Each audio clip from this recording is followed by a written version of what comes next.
Hey friends of YouTube, this is Robbie speaking with another 12 days of anime.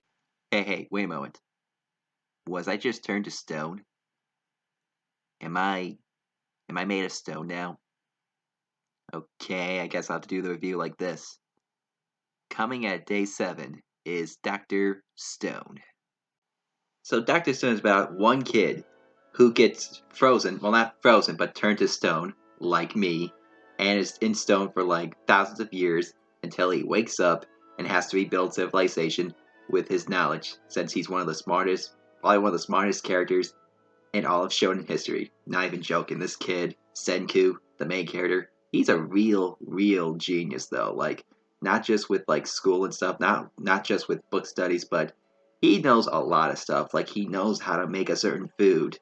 Like he knows how to make certain weapons. Well, not he does get help from some other of his friends that he gains along the way. It's just a lot of these characters, the supporting characters, are pretty interesting. From Chrome to the old guy who knows how to make weapons to let's see who else. Like Suki, I think her name is the girl with the apple helmet.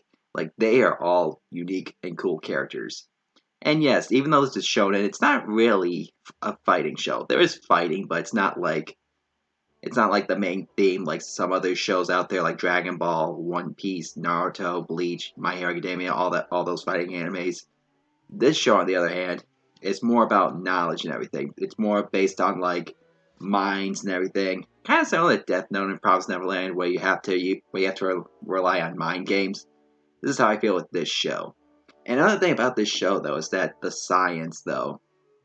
You see, I feel like if you're a teacher and you teach students science, I feel like this wouldn't be a bad anime to introduce them to. I mean, I know, like, it sounds weird to have your students watch anime, like, introduce them to anime through this, but at the same time, I mean, why not?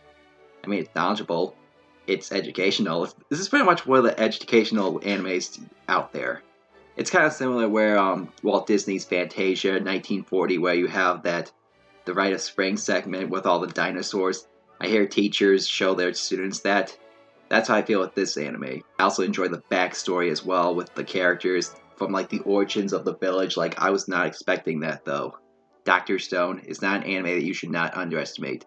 It gets you excited for the second season with all the stuff that's about to come, and it vets new ways and a possible future.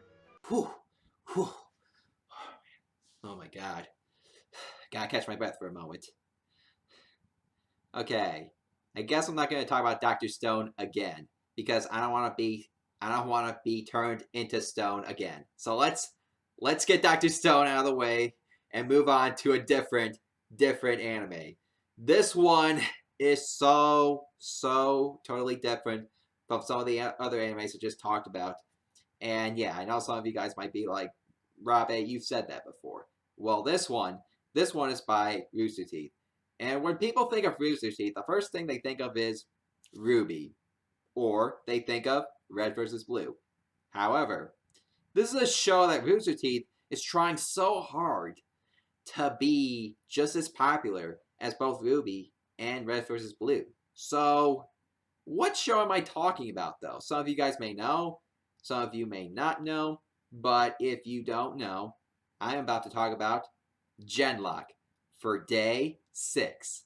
So, Genlock is about these 5 young adults who go in these mech suits to fight a war. It's not like an Evangelion or Darling in the Franxx where they go up against monsters. In this show, they go up against another opposing side, like another government, something like that.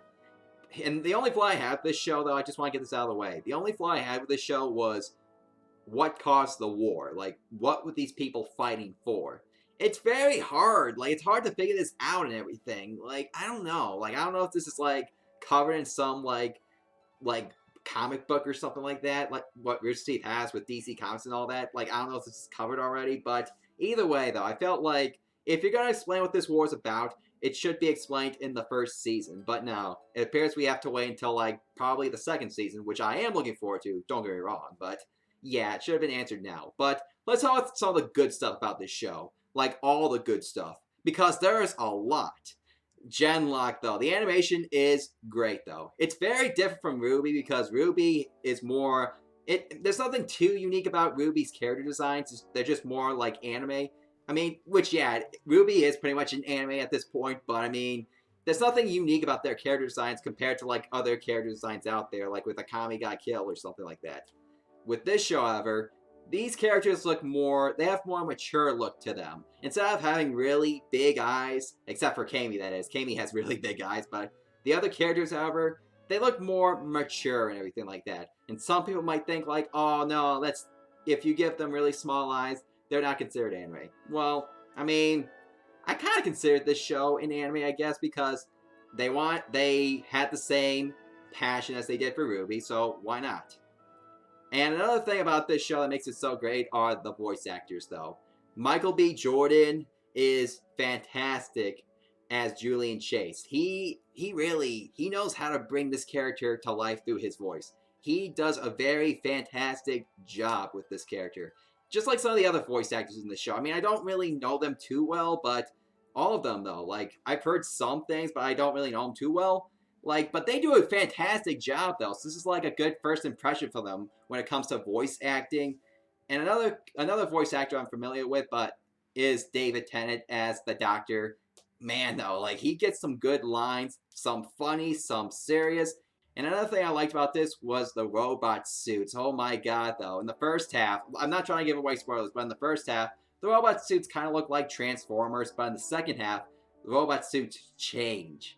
Like, when I saw like the second half with the robot suits, I was just like, yes, this fits more with their personalities. Instead of just looking like some Transformer wannabes, they look more like it fits that person, like it fits their personality. It just worked that way. And another thing that I liked about this show was just the setup for the second season. I did enjoy that though. This really gets me excited for the second season. Like I have so many questions and there's so many character backgrounds to explore. Just we need that second season, and but it doesn't focus too much on setting up for the second season, if that makes sense. It doesn't focus on trying to prepare for the second season. It still tries to be its own thing, and for its own thing, this first season works.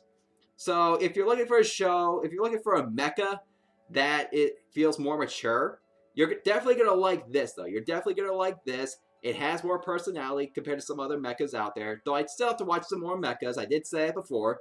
But either way, though, this right here, this is a mecha that deserves to be praised. You know what I'm in the mood for? Music. I like listening to music. Whether it's on YouTube or it's through a Disney movie, depending on like the songs and everything like that. But sometimes I like listening to like anime openings, or maybe there's an anime out there that has music as the main concept. And what show am I talking about? What show am I talking about that has good music?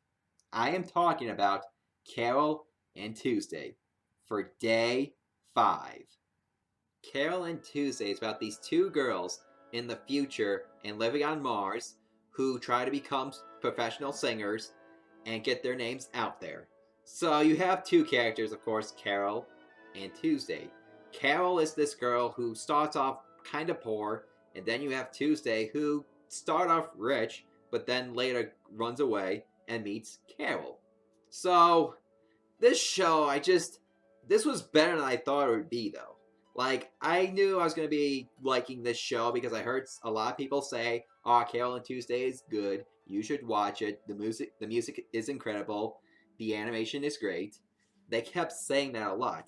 And when I watched this, after watching the first half, I was like, these guys on the internet are absolutely right.